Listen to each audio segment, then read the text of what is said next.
A big yasher koyach to Rabbi Goodman and his very talented group of Rabbanim of Epic Family for arranging such a beautiful event for Klal Yisrael today. We're all trying to become the best parents that we can be.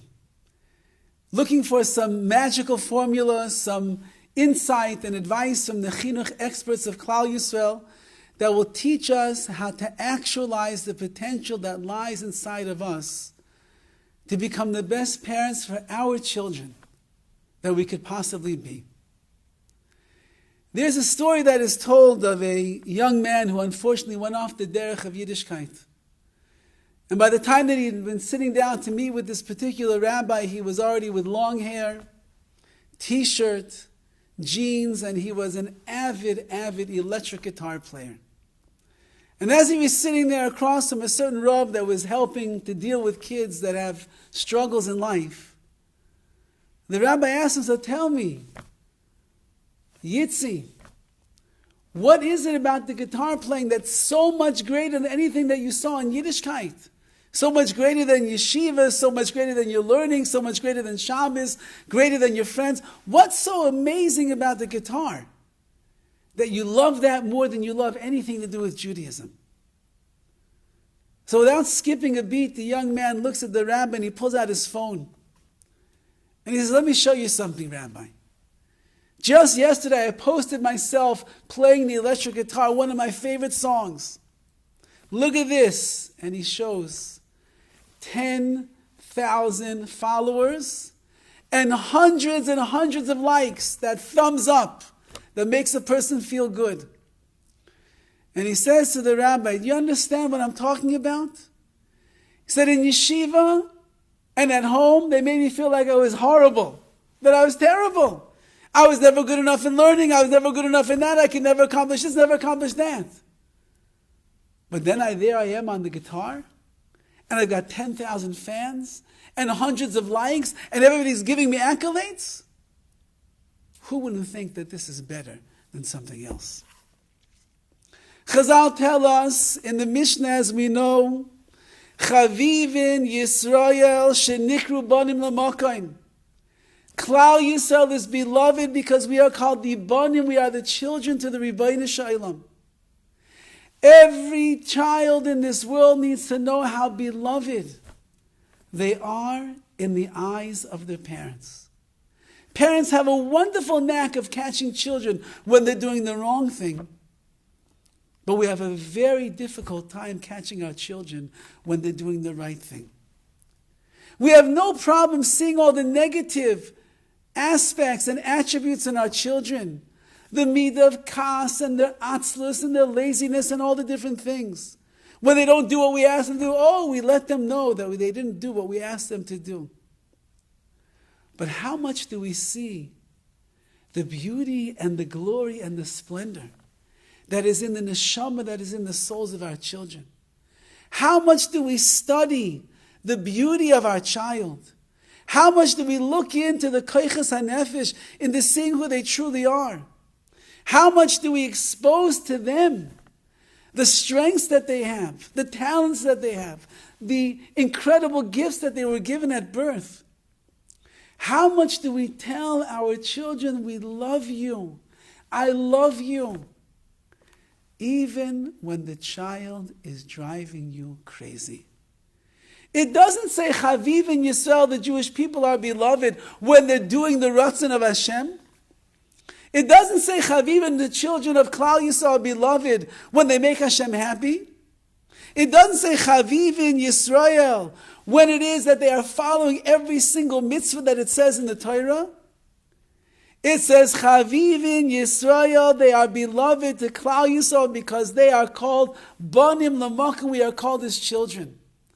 That means that just as a parent loves their children no matter what, HaKadosh Baruch Hu loves us no matter what. And we are learning from Hashem that just as HaKadosh Baruch Hu loves us unconditionally because we are His children, we must learn to love our children unconditionally because they are our children. And one of the ways that we can do that is by looking inside the Tselem Elokim, the beauty of our child, seeing who they are, seeing their strengths, understanding their weaknesses as well and the struggles that they must be going through, whether they are 3 or 5 or 10 or 25 years old. The pressures of the world around them, the jealousy that takes place in schools, the bullying, Rahman al-Islam, that takes place as well. We learn to understand and to appreciate our children. We learn to look past all the actions, the things that come out of their mouth, the things that they do. And we become like the Ribono Shel Olam. We emulate his ways and we say, you are my child, and therefore you are chavivin, you are beloved to me. Like the Rabbi Yonah writes that the entranceway into all of Avodas Hashem is for a person has to leida erech atzmo, he must know his personal self-worth. And once he knows how worthy he is, how special he is, how much HaKadosh Baruch Hu loves him, then he's able to engage in a lifetime of Avodas Hashem. Where are our children going to learn their erech atzmai, their self-worth from? If not from the parents who know them the best. Where will our children know how precious and special they are if they go to school and their friends make fun of them, or the Rabbi gets upset with them in a Gemara shir, or one of the girls on the yard says Lashon Hara and teases with your daughter? How will they know how beloved they are if they don't get that when they come home? When they see their parents with those beautiful, warm eyes, smiling with love and with warmth and acceptance and encouragement. We have to become like the Ribono Shel Olam. And we have to show our children that just as HaKadosh Baruch Hu loves each and every Yid that's out there, no matter who they are, no matter what they do or what they haven't accomplished, we love you, our dear children. I love you for who you are. And I want you to know how special and precious and valuable your lofty neshama is also. And perhaps even, this is what we say in the special tefillah of the Shlah HaKadosh, that everybody will say on this year, Erev Rosh Chodesh Sivan, what we're davening for our children. V'al yimatzei bi, do not find in me, ubizari, or my children, ubizari zari, in my offspring, ad olam, forever and ever, shum psul v'shemetz, any disqualification or shemetz or dirt. Ach shalom ve'emes v'toiv, rather you should only find peace and truth and good. V'yasha be'enei Elokim ve'enei Adam, and we should be upright in the eyes of Hashem and man. We're davening for our children. Why do we say V'al yimatzeh bi? Don't find in me any of these disqualifying marks. Because if we can't be a parent who sees the good in our children, and we can't be a parent that understands how much our children need to know the erech atzmai, their value and their self-worth. We can't be a parent that overlooks the bad, doesn't say a word about it, but embraces and hugs and kisses and loves our children like the Ribono Shel Olam does.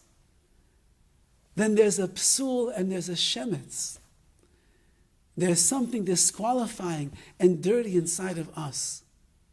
And so as we try to raise our children in the right way, we have to raise ourselves as well. And we have to get to that level of godliness of the Elokus, where just as HaKadosh Baruch Hu is Chaviv in Yisrael, He loves every single Jew. We as the parents of our children have to find the deep and the real and the sensitive and the understanding love that our children need to feel from us in order that they will know their erech atzmai, their true value in our eyes, in the eyes of Hashem, and then they will know the true value in their own eyes. And once they have that, they will be able to accomplish so much in the world of Torah and mitzvahs and midas and their avodas Hashem, serving HaKadosh Baruch Hu. I want to leave you off with a Maisa, a very touching story, which goes all the way back to the terrible decrees of Tsar Nikolai in Russia. Everybody knows about the Cantonists, where they would take the little Jewish children, throw them into the army of the Tsar, and they would rob them from their families, from their Yiddishkeit, from their Torah, keep them there 25 years at least, and then release them after they had succumbed to the pressures of Christianity. No Judaism, no recollection of what it meant to be a Jew anymore. And then send them back to the world, and they would no longer have any vestige of knowledge of what it meant to be a Jew. In the town of Ostrov, unfortunately, this decree was going on rampantly, and parents would do anything that they possibly could to rescue their child from being taken into the army of the Tsar. The wealthy people would get all of their money together, and they would pay off the government officials, and they would say, we'll give you this bribery, just turn a blind eye, don't see our children. And in fact, that's the way that many children were saved. But the poorer families in town didn't have the money. So they would go to the Rav, they would go to the Askanim of the town, and they would ask him, save us, save our children. And very often they would take money out of the community chest of funds, and they would pay off the officials and bribe them as well on behalf of the poor families in the neighborhood. And one day a father of one of the young boys, Baruch, came to the Rav, the Ostrov Rav, and he told him, Rebbe, please, my son Baruch is supposed to go to the army. We have no funds to be able to take care of him. Please help us, save us. And the Rebbe gathered a meeting together of all of the head people of the community. And he said, we have to save Baruch. And one of the men, Reb Feivish, got up and he says, listen, Rav, you know that we just had to save 3 other children in our town. And we spent almost all of the money from the communal chest. There's barely anything left. He said, and those boys, they were Metzuyanim, excellent boys, tzaddikim, righteous, come to shul every day, go to yeshiva and they learn, do mitzvahs, do chesed, all different things. And it was worth every penny that we spent to save them. But Baruch, Rebbe, everybody knows about Baruch. He comes late to davening, he walks out early, he doesn't come to school every day to learn. He doesn't listen to his parents on everything. He's a Vildachai of a kid. Why should we spend our money on Baruch? And the Ostrov Rav looked at the man and he said, do you not believe in the Kedusha of the Neshamas of Klal Yisrael? Do you not believe how precious every single Jew is? You're not willing to spend the money for another Yiddish Neshama? And with that, the Ostrov Rebbe walked over to the Aron Kodesh. And he opened up the doors, and he took the silver crown off of the Torah, and he says, Torah, Torah, you are magnificent as you are. You don't need anything. You are perfect exactly as is. You don't need the crown to glorify you. But there's a Yiddish neshama who's going to go to the Tsarist army, and in 25 years he won't remember what the Torah is. For him, please forgive us. We take the crown, and I will sell it in order to save the life of this young boy. And with that, the Ostrov Rav took the crown. He pawned it for a large amount of money, and he paid off the government official, and he saved Baruch from going to the army. He later called Baruch into his private chambers, and he said, my dear child, the Torah was willing to give away its glory of the crown to save you so that you don't have to go to the army and you can stay here. How will it look if a precious Yiddish neshama like you will not then go and follow the beautiful ways of Hashem's Torah? And Baruch was so touched that they appreciated who he was. He went on to start becoming serious, and he learned, and he davened, and he worked on his midas, and he became a very ehrlich, honest, true Jew to Torah and to mitzvahs. May HaKadosh Baruch Hu bench each and every one of us, that as we show the great love to our children that they deserve and that they crave and that they need, HaKadosh Baruch Hu will see that inside of us there's no shemetz, there's no psul. And as a result of that, we'll be zeiche to show our children, inside of you there's no shemetz and there's no psul. There's beauty, there is glory, there's a neshama, tzelem Elohim.